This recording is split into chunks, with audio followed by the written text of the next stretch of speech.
భారత ఉపరాష్ట్రపతి, రాజ్యసభ చైర్పర్సన్ జగదీప్ ధన్కర్ గారు కొద్దిసేపటి క్రితం వారి రాజీనామా పత్రాన్ని రాష్ట్రపతి గారికి పంపించడం జరిగింది.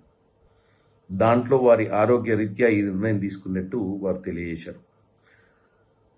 ఈ మొదటి రోజు వానాకాల సమావేశాలలో ఈరోజు పొద్దున కూడా చాలా కన్స్ట్రక్టివ్ లైన్, ఓ మంచి మెసేజ్ని పంపించే ప్రయత్నం చేసిర్రు జగదీప్ ధన్కర్ గారు.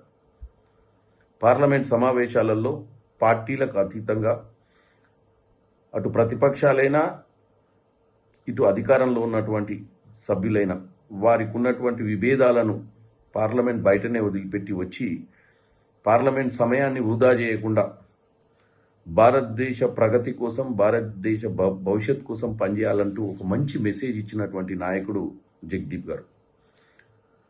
ఆశ్చర్యకరమైన విషయం ఏంటంటే ఈరోజు సాయంత్రం వారు రాజీనామా పంపించడం చాలా బాధాకరమైన విషయం. నిజంగానే వాస్తవంగానే వారికి ఆరోగ్యరీత్యా ఆ రాజీనామా చేసి ఉంటే వారు త్వరగా వారి ఆరోగ్యం నుంచి కోలుకోవాలని ఆ దేవుణ్ణి కోరుకుంటున్నాను.